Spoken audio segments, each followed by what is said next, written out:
kata manhaj salaf secara bahasa. Manhaj artinya etimologi, secara etimologi artinya manhaj artinya cara, metode, dan manhaj telah Allah sebutkan di dalam Al-Quran dengan bentuk minhaja. Likulli ja'alna minkum syir'atan wa minhaja. Setiap umat di antara kalian memiliki syariatnya dan caranya masing-masing. Adapun salaf yang dimaksud adalah al-qurun al-mufaddalah, atau 3 generasi yang Nabi SAW sebutkan terbaik di sisi Allah Subhanahu wa Ta'ala. Maka semakin zaman dekat dengan 3 generasi ini semakin baik, semakin zaman jauh dari 3 generasi ini semakin buruk. Sehingga Nabi SAW mengatakan, La ya'ti 'alaikum zamanun illa walladhi ba'dahu syarru min. Tidaklah datang sebuah zaman kecuali setelahnya semakin buruk, semakin buruk, semakin buruk. Secara yakni orang-orangnya, secara mayoritasnya zamannya semakin buruk. Bukan zamannya ya, karena zaman tidak boleh dicela, tapi orang-orang yang tercela. Naibuz zamana wal aibu fina, sebagaimana kata Imam Syafi'i, kita mencela zaman sedangkan aibnya ada pada kita. Wa ma liz zamani aibun siwana, dan zaman tidak memiliki kehendak apapun. Zaman diciptakan oleh Allah, waktu diciptakan oleh Allah, sedangkan kitalah yang pada dasarnya bisa berbuat dosa. Oleh karenanya manhaj salaf adalah cara beragama menurut metodologi yang dilakukan oleh 3 generasi terbaik yang telah Allah ridhoi mereka. Dan kita tahu semua bahwa 3 generasi itu adalah, yang pertama generasi sahabat ridwanullah alaihim, dan banyak sekali Allah sebutkan tentang kemuliaan para sahabat, sebagaimana di dalam surah At-Taubah ayat 100, As-sabiquna al-awwaluna minal muhajirin wal ansari walladhina ittaba'uuhum bi ihsanin radhiyallahu anhum wa radu an.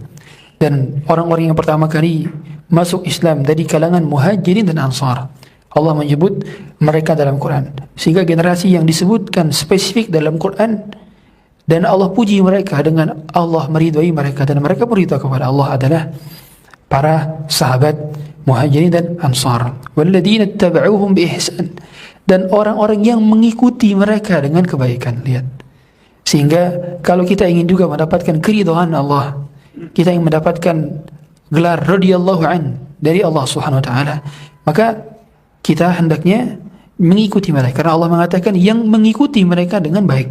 Walladzina ittaba'uuhum bi ihsanin radhiyallahu anhum wa radu an. Kemudian Allah Subhanahu wa taala mengatakan wa'adda lahum jannatin tajri tahtaha al-anhar, dan Allah kemudian mempersiapkan bagi mereka surga yang di dalamnya terdapat air-air yang mengalir dari sungai-sungai. Khalidina fiha abada, mereka kekal dalamnya. Sehingga dari sini muhajirin dan ansar itu mereka dijamin masuk surga. Ya. Jadi bayangkan ada satu generasi yang dijamin masuk surga, yaitu muhajirin dan ansar. Dari sini ayatnya, wa'adda lahum jannatin tahtaha al-anhar khalidina fiha abada, mereka kekal di dalamnya. Dzalikal fawzul mubin. Mereka itulah kemenangan yang nyata. Makanya mengapa kita tidak boleh mencela satu pun dari kalangan sahabat? Tidak boleh. Hatta dalam kasus-kasus yang kita anggap ini kontroversial, seperti kasus antara perang Jamal antara Aisyah dengan Ali bin Abi Thalib, antara Ali dengan Muawiyah, perang Siffin, itu tidak boleh kita katakan oh Muawiyah begini, oh Ali begini, oh Aisyah begini. Tidak boleh. Karena memang mereka boleh jadi tidak maksum secara individu, tapi mereka maksum secara kolektif. Ya. Jadi saya katakan mereka tidak maksum secara individu, individunya tidak maksum, tapi secara kolektif mereka maksum. Karena yang menjadi ijma bagi mereka adalah sebuah dalil. Ada sebuah dalil yang kalau mereka bersepakat atas sesuatu maka itu menjadi agama. Gitu. Sehingga mereka diridhai oleh Allah Subhanahu wa taala dikarenakan apa-apa yang mereka lakukan. Sehingga mereka semua pada dasarnya mendapatkan pahala atas apa yang kita lakukan sekarang. Jadi kalau kita minum pakai tangan kanan, yang meriwayatkan hadis minum pakai tangan kanan dapat pahalanya. Dan itu siapa? Sahabat. Kalau kita sholat sekarang, mereka pun dapat pahala sholat kita. Kenapa? Karena yang menyampaikan hadis bagaimana tata cara Nabi sholat siapa? Sahabat. Karena kita tahu semua ada namanya ajrud dilalah, yaitu pahala yang disebabkan gara-gara menunjukkan kebaikan kepada orang.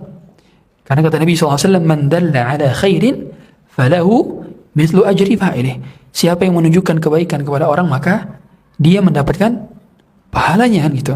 Maka seandainya saya kajian sekarang, saya ikhlas karena Allah Ta'ala, dan kemudian hadirin sekalian ada yang mengikuti apa yang disampaikan oleh Allah dan Rasulnya melalui lisan saya pun akan mendapatkan pahalanya.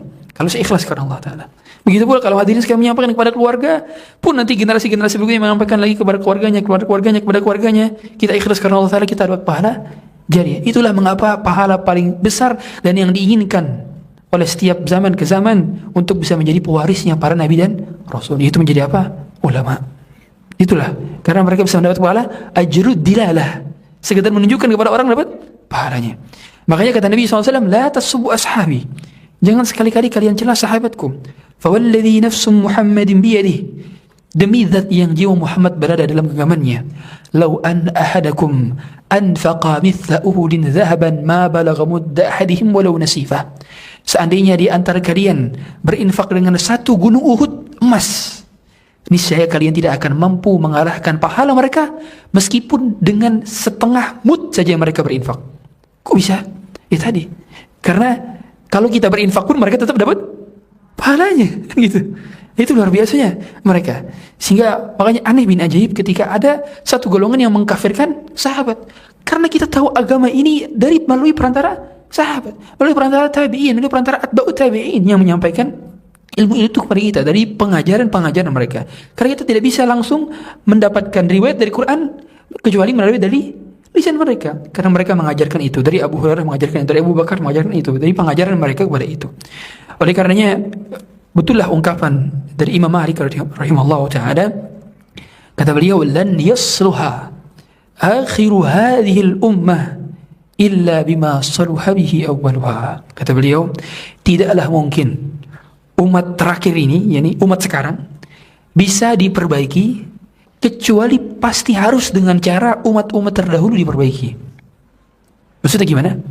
Kalau kita mau memperbaiki keadaan di zaman sekarang, kita lihat aurat banyak terbuka, kita lihat banyak yang mencela pemerintah, kita lihat bagaimana banyak di kalangan kita yang sudah mulai suka kepada khamar, perjudian, pinjol dan sebagainya. Gimana cara memperbaikinya? Dengan cara generasi terdahulu diperbaiki, yaitu dengan cara para sahabat diperbaiki oleh Rasulullah SAW. Dengan cara apa? Dengan cara mendekatkan mereka kepada agama dengan Al-Quran dan Sunnah sesuai dengan pemahaman yang mereka bawa. Tidak akan bisa kita memperbaiki umat ini kecuali dengan cara umat terdahulu perbaiki. Karena Allah yang telah meridhai mereka, Allah yang telah membawa mereka dari kegelapan menuju cahaya yang terang benderang. Ya, hadirin Allah Subhanahu wa taala, dan banyak sekali juga ayat-ayat yang kedua tentang kemuliaan para sahabat. Allah sebutkan di dalam surah Al-Fath ayat 18, laqad radiyallahu 'anil mu'minina idh yubayyi'unaka tahta asy-syajarah. Allah telah meridhai dari kalangan orang-orang yang beriman tatkala mereka membaiat engkau di bawah pohon, yaitu di bawah Syajaratul Ridwan. Tatkala Nabi SAW dibaiat oleh para sahabat, ya, ketika itu, dan sebagian golongan tersebut itu mendapatkan keridhaan langsung dari Allah Subhanahu wa taala. Bahkan dikatakan bahwa mereka adalah penghuni surga. Ya, kemudian juga Allah menyebut memuji para sahabat di dalam surah Al-Hasyr ayat 8. Lil fuqara'il muhajirin alladziina ukhriju min diyarihim, bagi orang-orang fakir di kalangan muhajirin yang mereka keluar dari rumah-rumah mereka, yang mereka mengeluarkan, mereka keluar dari rumah-rumah mereka dan mereka mengeluarkan harta-harta mereka untuk diinfakkan dari sebagian apa yang telah Allah berikan kepada mereka, waridwanan, dan mereka tujuannya adalah untuk mencari keridhaan Allah Subhanahu wa taala, wa yansuruna Allah wa rasulah, dan mereka menolong Allah dan Rasulnya. Ulaika humus shadiqun, mereka adalah orang-orang yang jujur. Dan begitu banyak ayat-ayat mengenai pujian kepada sahabat. Allah juga menyebutkan dalam surah Al-Hasyr ayat 9-nya, walladzina tabawwa'ud dara wal iman min qablihim yuhibbuna man hajara ilaihim, yaitu orang-orang yang meninggalkan rumah-rumah mereka dan mereka memiliki keimanan dan mereka senang berhijrah kepada Allah Ta'ala. Wa la yajiduna fi sudurihim hayatan mimma utu, dan juga ini adalah orang-orang Ansar, ya, wa yu'thiruna ala anfusihim walau kana bihim khasasah, mereka mengutamakan orang lain dibanding diri mereka sendiri. Kita tahu semua bahwa orang-orang Ansar mereka sangat dermawan kepada para pendatang yang datang dari Mekah, yaitu Muhajirin. Ada sahabat Sa'ad bin Rabi yang menawarkan setengah hartanya kepada Abdurrahman bin Auf. Bahkan dia menawarkan salah satu dari istrinya untuk nanti diceraikan, kemudian setelah masa iddahnya nanti silakan dikawinkan. Saking seperti itunya, ya.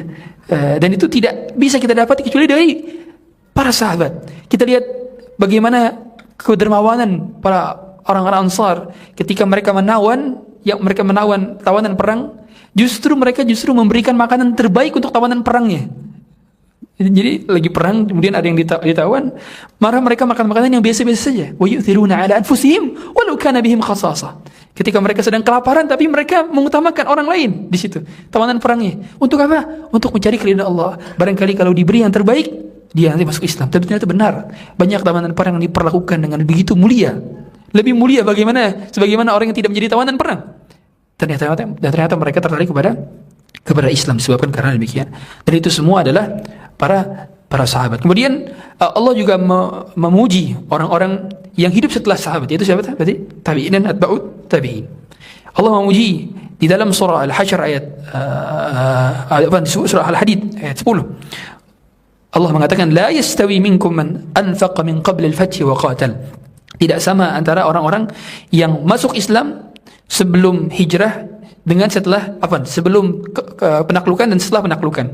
Sehingga memang ada kekhususan bagi mereka yang masuk Islam sebelum Fathu Makkah. Fathu Makkah itu tanggal berapa? Tahun berapa? Tahun ke-8 Hijriah. Berarti orang yang masuk Islam sebelum tanggal 8 berarti termasuk sebelum tahun 8 berarti termasuk Muhajirin.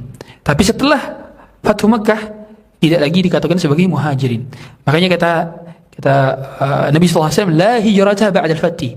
Tidak ada hijrah setelah penaklukan. Sehingga tidak sama keimanan yang mereka miliki dengan keimanan sekarang. Kalaulah saja antara sahabat yang masuk Islam sebelum Fathu Makkah dengan yang setelah Fathu Makkah itu berbeda, apalagi dengan keimanan kita. Tentu jauh berbeda. Apalagi dengan keimanan berikutnya tentu lagi berbeda, gitu ya. Makanya kata Al-Imam Syafi'i tentang orang-orang yang menghina Muawiyah. Kata beliau, lebih baik mana antara Muawiyah dengan Umar bin Abdul Aziz, katanya. Di-compare. Demi Allah, debu yang menempel di sendalnya Muawiyah tentu itu jauh lebih mulia dibandingkan Umar bin Abdul Aziz. Bukan dalam mereka merendahkan, tapi dalam mereka memuliakan.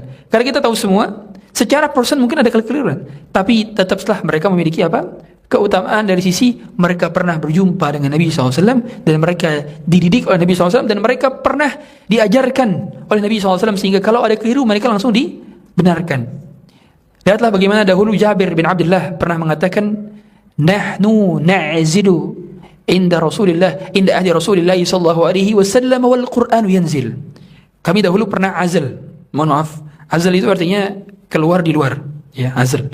Dan beliau menyatakan, dan itu di zaman di mana Al-Quran masih proses penurunan. Apa pesan yang ingin disampaikan oleh oleh Jabir bin Abdullah? Kita ini generasi yang dibimbing langsung oleh Allah, yang kapanpun kalau kita salah Allah pasti tegur kita. Ajib.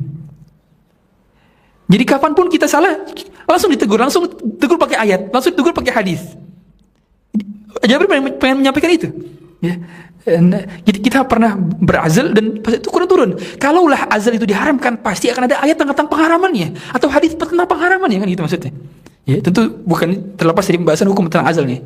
Maksudnya adalah mereka betul-betul dibimbing oleh wahyu. Hidup mereka dibimbing oleh wahyu. Jadi aneh bin ajaib kalau kita tidak mengikuti manhaj mereka dalam beragama, ya, beragama. Hadirin Allah Subhanahu wa taala. Sehingga kita bisa melihat kemuliaan sebagaimana dahulu para sahabat mereka bisa mengkhatamkan Quran dari dalam waktu yang singkat. Utsman bin Affan itu mengkhatamkan Quran 1 rakaat, hadirin. 1 rakaat, ya. 1 rakaat khatam. Ya. Makanya wajar beliau mengatakan bahwa lau tahurat qulubukum ma syabi'tu min kalami rabbikum. Kalau bersih hati-hati kalian tidak akan pernah kenyang dengan kalam ilahi, kalam Tuhan, kalian tidak akan pernah kenyang. Kita lihat bagaimana saat para sahabat perang Tabuk, mereka berjalan kaki, sebagian berkendaraan, tapi kendaraan saat itu tidak sebanyak kendaraan sekarang, sehingga mayoritas justru berjalan kaki. Dari Madinah menuju Tabuk itu 750 kilo.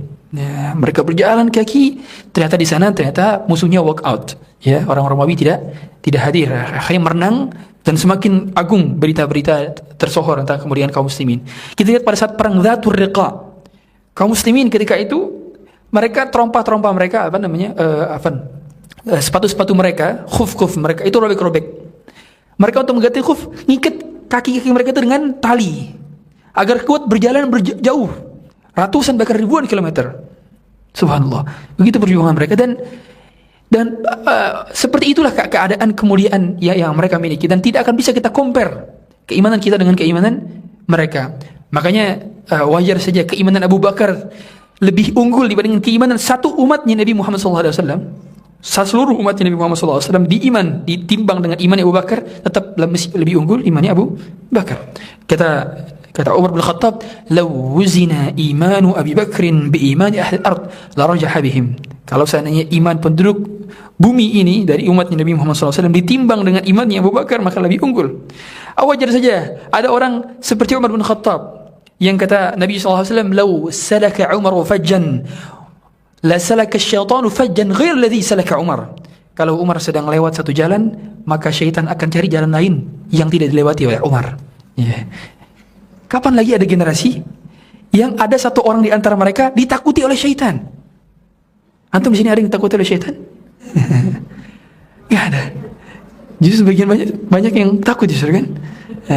Ini ditakuti oleh syaitan karena kekuatan imannya, karena keikhlasannya. Ya Umar bin Khattab dahulu kita tahu semua, kalau di siang hari, kalau dirinya tegas dalam memutuskan suatu perkara, tapi di siang hari matanya bengkak, ada bekas corak air mata di sininya karena sering menangis di malam harinya. Dan itu yang dilakukan oleh para sahabat radhiyallahu alaihim.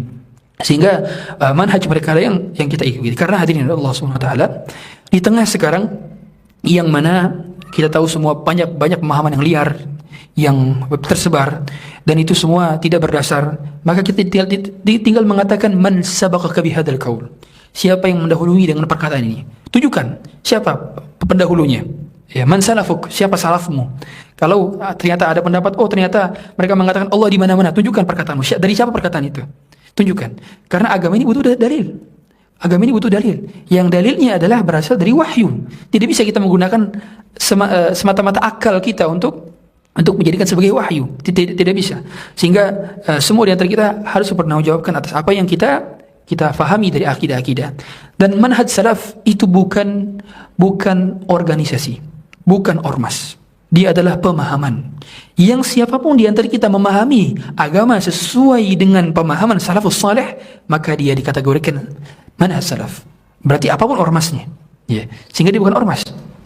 Dia adalah pemahaman. Dan dia bukan sebuah golongan semata-mata. Makanya ada seorang perkataan sahabat, antal jamaah wa in kunta wahdak. Jadi namakan ahlus sunnah wal jamaah artinya ma wafaqas sahabah, ma ana alaihi wa ashabi, yang mengikuti dan mencocokkan atas apa yang dilakukan oleh para sahabat. Meskipun sekarang kita sendirian. Hatta seandainya kita sendirian dan kita mengikuti pemahaman yang benar sesuai dengan pemahaman salaf saleh, maka kita bermanhaj salaf. Meskipun tidak terafiliasi oleh ormas ini, ormas itu, tidak memiliki KTA di ormas ini, ormas itu, tapi kalau misalkan pemahaman dia benar, maka dia termasuk kategori manhaj salaf.